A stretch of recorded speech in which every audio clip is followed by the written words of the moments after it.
भरे समाज में बहुत बड़े बड़े वीर बलवान राजा सब आसनों पर बैठे थे। और जब परशुराम ने ललकार मारी है, वीरन की हालत क्या बनी, क्षत्रियों की क्या हालत हुई है। अरे परशुराम को देख लो, उठ उठ के शीशा झुकाते हैं, नाम पिता का है पीछे अपना बतलाते हैं।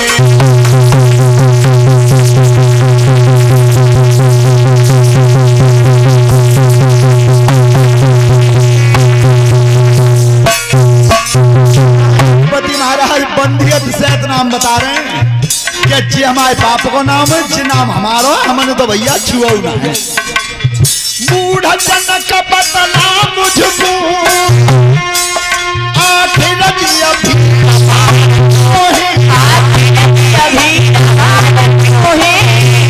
ईश्वर सा कैसा था राजन में छेड़छाड़ क्यों है।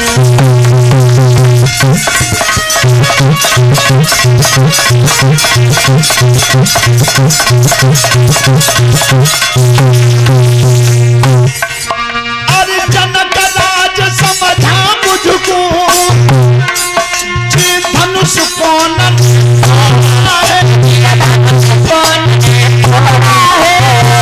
इस सभा में सीता से अब नाता किसने जोड़ा है।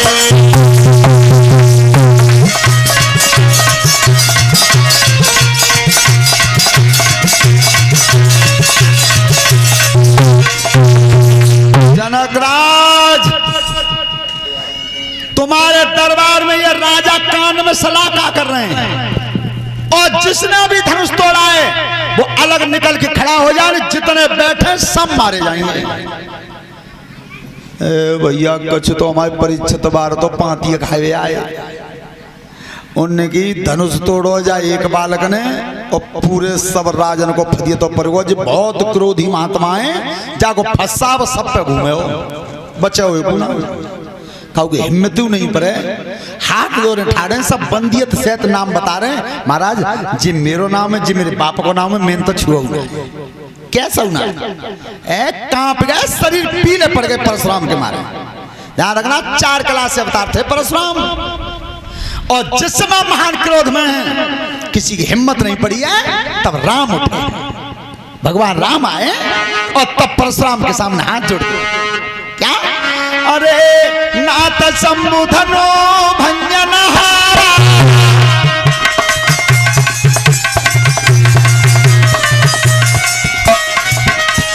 नाथ संबुधनो भंजनहारा, हो यही बहु दास तुम्हारा।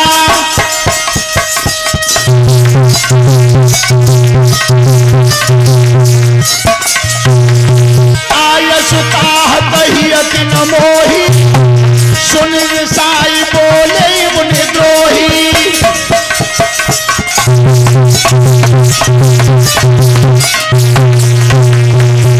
अरे सेवक होई सो करे सेवकाई, अरे कदमी पद करिए लड़ाई।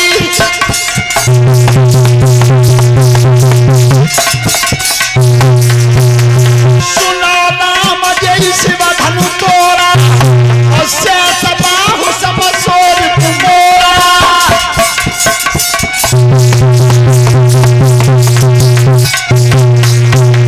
सो में लगाई बिहाई समाजा, और नत मारे कहिए सब राजा।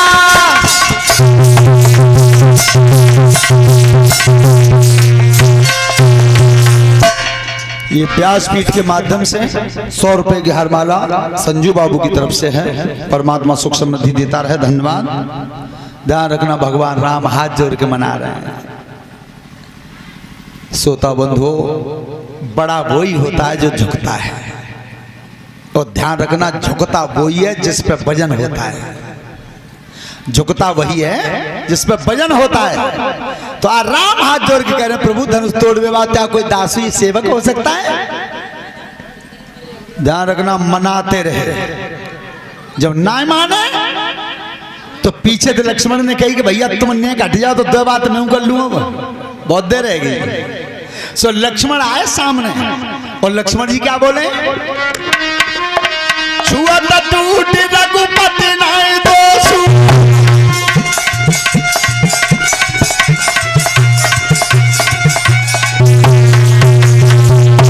टूट रघुपति नाय दोषु, मुनि बिनु काज करिय कतरोसु।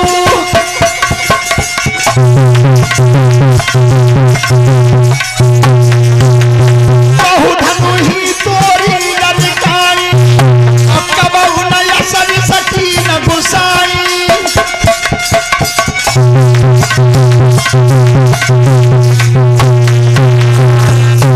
जी बताओ, पहले तो जी धनुष तनो पुरानो कि जब भैया को दोस्त बिल्कुल ना तुम्हारी सब छुआता ही टूट हुआ बिल्कुल पे आप। लेकिन इस प्रसंग पे हमारे स्वामी राजेश्वरानंद जी वृंदावन धाम जो इस समय शरीर छोड़ गए हैं, उनका एक बहुत सुंदर वक्तव्य मुझे याद आता है कि उन्होंने अपने मुखारबिंद से कहा कि परशुराम जी से लक्ष्मण पूछते हैं कि प्रभु एक बात बताओ, जो धनुष तैयार हो कि मेरो ना हो, क्या घरे धरो किन्न में घरे धरो, तुम जाकी रखवारी में किन्न में रखवारी में ना हो, तो फिर क्या मतलब का है। एक बार को परशुराम ने सोचो कि मेरे घरे धरो ना हो, रखवारी पे मैं ना हो, मेरो हाथ ना हो, तो फिर मेरो मतलब हुई का है। लेकिन फिर सोची कि मैंने बात अटकाई दी है तो फिर पीछे हटतू तो बात बिगड़ रही है। ये परशुराम सोच के क्रोधित हुए। तब कही विश्वामित्र, जे लड़का दोनों तैयार ही संग है, हमारा दशरथ के लड़का है राम और लक्ष्मण, कहने की योजना बढ़िया, एक को आग लगाता है, एक को पानी डालता है, मार दूंगा। तो महाराज एक बात बताओ कि बचपन में मैंने तने धनुष तोड़े, तुम कबहू नाराज ना भये? कौन सा संकेत किया? क्या जिस समय परशुराम ने 21 बार धरती को विहीन किया था क्षत्रियों से और सब धनुष छीन छीन के कुटी पे इकट्ठे कर दिए थे, तो उनकी रगड़ से पृथ्वी बेचैन रहती थी। तो एक बार पृथ्वी बनी नारी और शेष को बनाया लड़का, तो वह लड़के कुटी पे छोड़ गई। परशुराम जी जंगल को चले गए। सुबह बालकन में जितने धनुष रखे सब तोड़ के टुकड़ा कर करके सब जंगल में फेंक देंगे। तो महाराज तब तो कबहू नाराज ना भये तुम। अब परशुराम तो चेतना ना आया तो फिर क्या कह रहे हैं? फिर बोले क्या, रे न बालक काल बसा और बोलत तोई न समारी।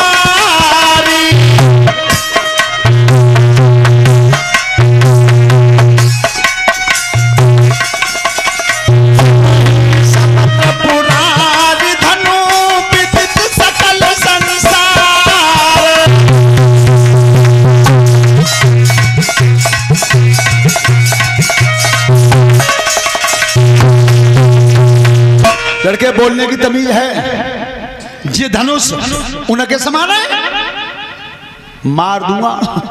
एक ही बात कहेंगे, मार दूंगा। लक्ष्मण जी ने की प्रभु जब ते आयो तब एक ही बात कह रहे हो कि मार दूंगा, तो फिर कोई पकड़े ठाड़ो है। बात क्या थी कि भगवान परशुराम 4 कला से अवतार थे और सामने श्री राम 12 कला से अवतार थे। तो राम प्रेम भरी दृष्टि से परशुराम की तरफ देखते रहे और आंख इनके तारते हैं, वो ऐसा कनेक्शन जुड़ गो, सो वो 4 कला की शक्ति अपने आप खींच ली, कुछ नहीं बचा शरीर में। इतना बल नहीं छोड़ो कि नेकबा हो जाते बा फंसे उठा लेते, फरसा पकड़ने लायक बल नहीं रहा। सोता बंधु अब परशुराम विचार करते हैं, क्या जिस समय मेरे गुरु ने धनुष दिया था, ध्यान रखना ये शिवजी परशुराम के गुरु थे और उन्होंने जो धनुष दिया था उस धनुष का नाम था विद्युद्दभ। ये फरसा जो दिया था उस फरसा का नाम था विद्युद्दभ।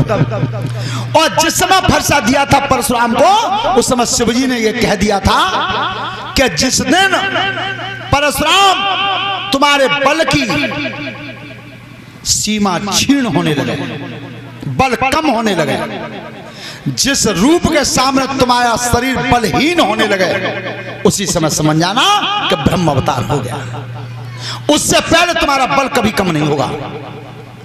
और मरीच महात्मा ने दिया था धनुष, कि ये धनुष मैं दे रहा हूं, सिवाय परम ब्रह्म परमात्मा के अलावा और किसी के हाथ से ये नहीं खिंचेगा, कोई खींच ही नहीं सकता। जब काया बलहीन हुई है तब परशुराम को चेतना जगी है कि कहूं बेई दिन तो ना आए वो जो गुरु ने बताई सो। तब वो धनुष हाथ में पकड़ा है कि राम रमापत कर धन लयो और खींचो चाप मिटे। इस धनुष को पकड़ के खींचो। सो वो धनुष जैसे ही राम ने हाथ में पकड़ो, एक ही झटका में खिंच गया। जैसे राम के हाथ से धनुष खिंचा, परशुराम समझ गए कि ब्रह्म अवतार हो गया। ऐसी विलक्षण स्थिति थी कि परशुराम मन ही मन राम को प्रणाम कर रहे हैं और श्री राम परशुराम को प्रणाम कर रहे हैं। श्री राम का रूप हृदय में रखते हुए परशुराम जी धीरे धीरे चले गए। ध्यान रखना, जनक महाराज ने अब नौता भेजा है महाराज दशरथ, पहले नहीं दिया नौता। अब क्यों दिया नौता? भेजा महाराज दशरथ को, तुम्हारे बड़े पुत्र राम ने धनुष तोड़ तोड़। तो आज महाराज दशरथ बारात सजा के लाए हैं। बारात, तो बारात जब सजी है, बड़े बड़े सुंदर वाहन सजे, बड़े बूढ़े बांध बांध स्वाफा रथन में बैठे। और जब राम की बारात सज के निकली है, कौ नगर की सीमा पे बारात पहुंचे तो कहेंगे बाबा बारात जा रही है। अगेला डोकर बैठे स्वापा बांधे कि बाबा बारात जा रही है कहाँ। तो फिर जब बारात में दूल्हा कहाँ है, फिर डोकर बोले कि दूल्हा पीछे भाई पे, पीछे भाई रथ पे। सुबह पीछे घूम आ जाए, एक बाणी पकड़े डोकर पीछे बैठे के बाबा बारात जा रही है कहाँ, के बरना कहाँ है, के लला